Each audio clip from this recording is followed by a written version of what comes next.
ሰላምታና በብዘለኹም ይብጻኹም ክቡራት ተኸታተልቲ ቀለመ ቋንቋ ንሰዓት ዝሓዝናዮም እዋናውን ኣገደስትን ሓበሬታታት እንሆ። ብፈለማ ድማ ኣርእስተ ዜና። ኣብ መቐለ ዝተገበረ ክልከላ ሻቑሎት ፈጢሩ። ፋኖ ሓያል መጠንቀቕታ ኣውሪዱ።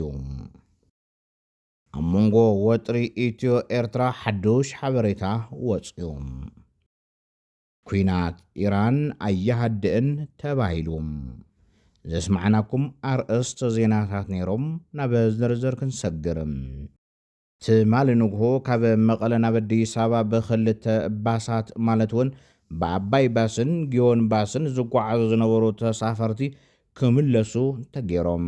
ገናን ካብ ከተማ መቐለ ወፂኦም ምላዛት ዝተባሃለ ቦታ ምስ በፅሑ እዮም ኣይተወፁን ተመለሱ ተባሂሎም ክምለሱ ተገይሮም ዘለው ተባሂሉሎም። እቶም ተጓዓዝቲ ነዚ ኩነታት እንትሓቶ መንገዲ ጽቡቕ ኣይኮነን ዘሎ ዝብል ምክንያት እዩ ተዋሂቡና ይብሉ። ተመሊሶም እውን ክወርዱ ተገይሮም ኣለው። ኣዶ ቆልዑ ብበዝሒ ድማ መናእሰይ ዝርከቦም ምዃኖም ድማ ተሓቢሩ።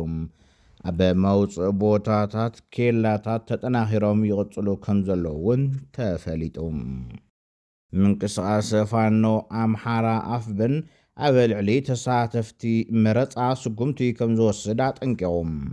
ኣብ ክልል ኣምሓራ ብረታዊ ቃልሲ ዘካይድ ዘሎ ብሄራዊ ምንቅስቓስ ፋኖ ኣምሓራ ሰንበተ መጋቢት 6 2018 ኣጋምሽት ኣብ ዘውፅኦ ወግዓዊ መግለፂ ኣብ ዝመፅእ ወርሒ ጉንበት ንኽካየድ ኣብ ዝተሓሰበ መበለ ሻውዓይ ሃገራዊ መረፃ ኣብ ዝሳተፉ ውድባት ወይ እውን ኣካላት ስጉምቲ ከም ዝወስድ ኣጠንቂቖም።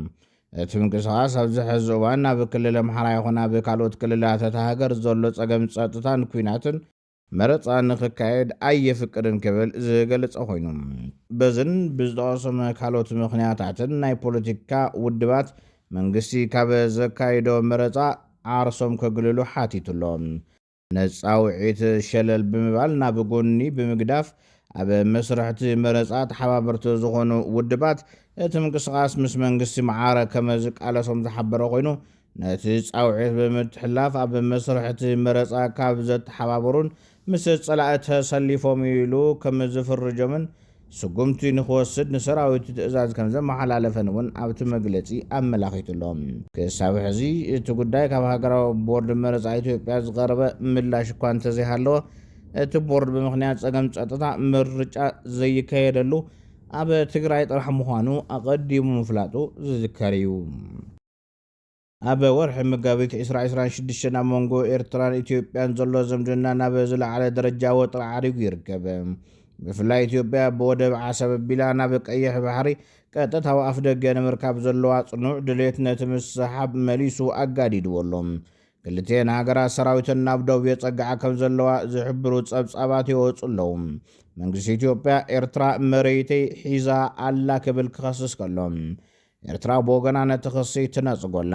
ተንተንቲ ፖለቲካ እዚ ዝረአ ዘሎ ምንቅስቓስ ናብ ሰፊሕ ዞባዊ ቅልውላው ክዓቢ ከም ዝኽእል የጠንቅቑ ኣለዉ። በአንጻር እዚ ወታደራዊ ወጥሪ መንግስቲ ኤርትራ ምስ ሃገራት ሩስያን ቻይናን ዘለዎ ስትራቴጂካዊ ምሕዝነት ንምጥንኻር ሰፋሕቲ ምንቅስቓሳት የካይድ ኣሎ። እዚ ድማ ኣብቲ ዞባ ንዝረአ ዘሎ ናይ ምዕራባውያን ጽልዋ ንምብዳህ ዝዓለመ ስትራቴጂ ምዃኑ ይግመት። ንልዕሊ 15 ዓመታት ብዘይ ክሲ ተኣሲሩ ዝጸንሐ ፍሉጥ ስእላዊ ተዋዛይ ማለት እውን ካርቱኒስት ከም ዝተፈትሐ ተሓቢሩ ኣሎ። እዚ ካርቱኒስት ኣብ ጋዜጣታት ኤርትራ ካርቱን ብምስኣል ዝፍለጥ ዝነበረ እዩ ተባሂሉሎም። መንግስታዊ ሚድያ ኤርትራ ኤርቲቪ ብዛዕባ ኣብ ዶብ ዘሎ ወጥሪ ከይጠቐሰ ኣብ ክንድኡ ድማ ኣብ ልምዓታዊ ስራሕቲ ማይን ጥዕናን ዘተኮሩ ጸብጻባት ጥራሕ የቕርበሎም። ምስ ኣሜሪካ ብምትሕባር ኣብ ልዕሊ ኢራን ዝተጀመረ ዓብዪ ወታደራዊ ወፍሪ ናብ መበል 16 መዓልቱ ኣብ ዝሰጋገረሉ እዋን እቲ ጎነፅ ናብ ሰፊሕ ዞባዊ ኩናት ተቐይሩ ይርከብ። እስራኤል ብደገፍ ኣሜሪካ ኣብ ዝተፈላለያ ከተማታት ኢራን ኣብ ዝርከቡ መከላኸሊ ስፍራታትን መሰረተ ልምዓት ፀጥታን ሓያል ናይ ኣየር መጥቃዕቲ ተካይደላ። ሰራዊት እስራኤል ገና ኣሽሓት ዒላማታት ከም ዘለውን መጥቃዕቱ ከም ዝቕፅልን መዓልታዊ እናወስኸ ከም ዝኸድን እዩ ዝገልጽ።